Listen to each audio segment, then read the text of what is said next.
1, 2, 3, funk it.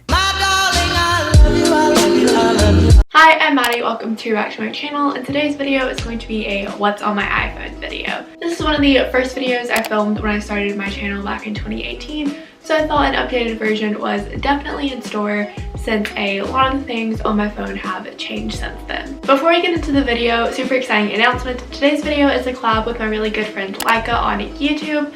On her channel, she's going to be doing the English challenge because most of her videos are spoken in Tagalog, and she wanted to make sure that my viewers could still understand. Be sure to check out her video after this one. Her channel will be linked in the description box below. And let's get started. So starting off, I have the iPhone 8 Plus in gold, and this case is just the tie-dye one from Wildflower Cases.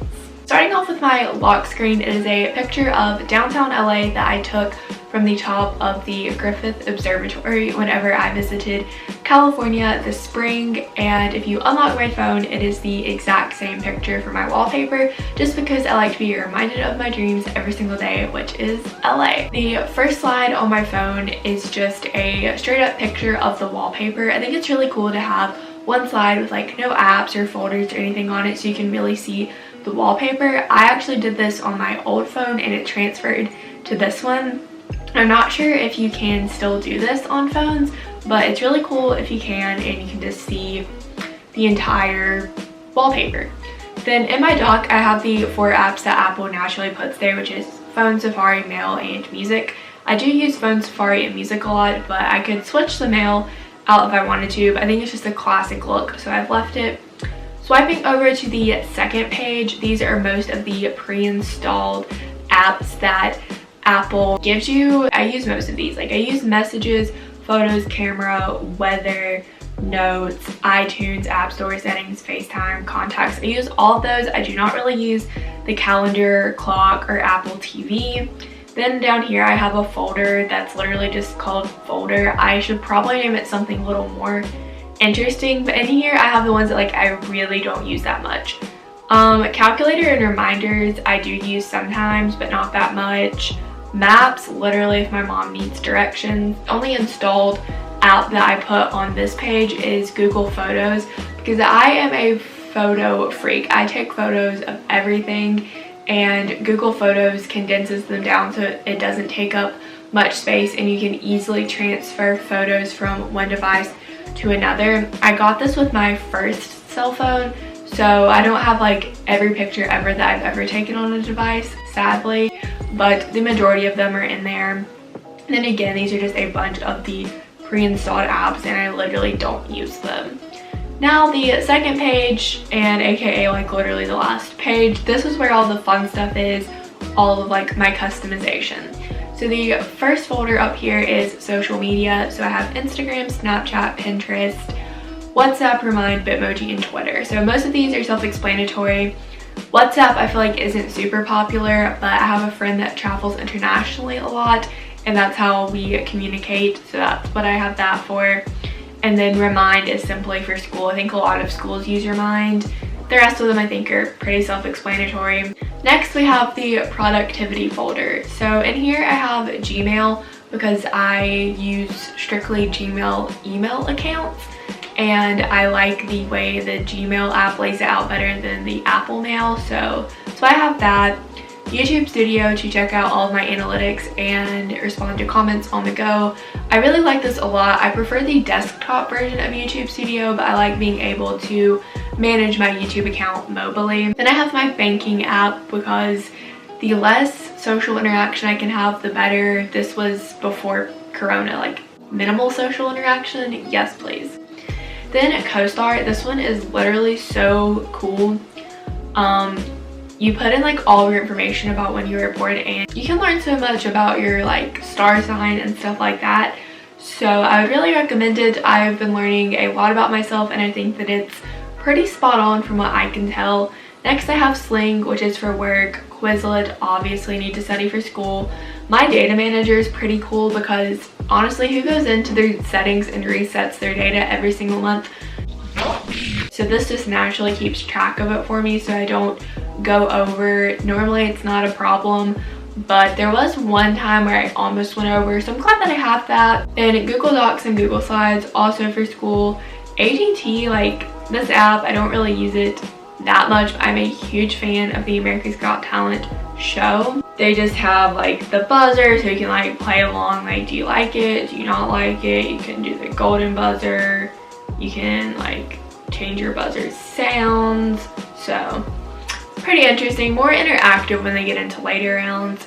Google Maps, because whenever I search something up on Google for directions, it's just easier to put it into Google Maps than Apple Maps, but I do like Apple Maps better. Power School is for school, bet you couldn't have guessed. Dropbox is just a really easy way to manage files, and I do a lot of video editing and production for my mom's company, so we use Dropbox to transfer files. Countdown, I had that set up for my Ariana Grande concert, but I literally don't use that anymore. Google Calendar, don't even know I have that. MyFitnessPal, I don't use that anymore. I used to use that like before I got my Apple Watch to keep track of similar things that my Apple Watch tracks. Google Sheets is also for school. Then this last slide is all the stuff, oh no. This last slide is all the stuff that I have for the state-specific program. So Nearpod, Canvas Student, Zoom, and Goose Chase are all apps that I use for that program, because since it's strictly online, we were using Zoom like the entire year, even before Corona. And then Canvas Student allows me to like access the Zoom links for those meetings if I'm ever not at my computer. Nearpod and Goose Chase are both apps that we use during our meetings. The next folder is photo and video. So I have VSCO because I use it to edit photos sometimes, but then I also have a VSCO gallery that I try to keep up to date, and I like looking at other things on VSCO.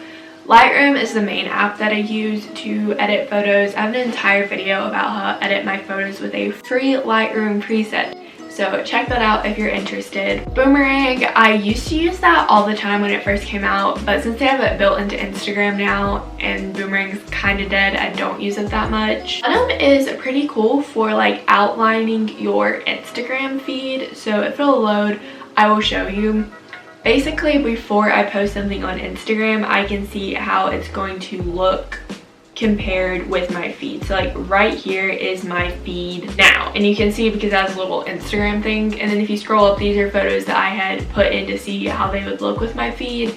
I could probably delete them, but it's pretty cool to just sort of making sure something's not gonna like really stand out on your feed. I don't really care that much about how my feed looks, but I don't want something to look super odd. Next is layout from Instagram, which again, I used to use that a lot, but not so much anymore. Fuji is the way that you can get like retro looking photos. So if you just like open it up and then you have to like bring it up to your face, which is really weird. I just finished filming this video and realized that my screen recording cut off in Fuji, so we're going back. Fuji, as I was saying, creates retro photos, which I was going to show you, but that cuts off my screen recording, so I'm not. Next is Snapseed, which I had downloaded for a photography class, and I don't really use it that much because I definitely prefer using VSCO and Lightroom to edit my photos. I have Instax Share for my Polaroid printer, which is back here. It allows you to print photos that are on your phone onto Polaroid film, which is so cool. The next folder is my entertainment folder, which is probably my least used folder. On the top row, we have YouTube, Spotify, and YouTube Music. Occasionally I will watch YouTube videos on my phone, but not really. Spotify, again, I will occasionally use it, but I honestly prefer to buy my music from iTunes, which I know is super weird, but don't know. Then next I have YouTube Music, which I never use. Freeform was downloaded to stream shows during swim team bus rides, but I'm no longer on swim team, so I don't really stream anything on my phone anymore. Words 2, I used to play at night to like keep my mind sharp. Like I would play a game or two before I went to bed, but again, I don't use it anymore.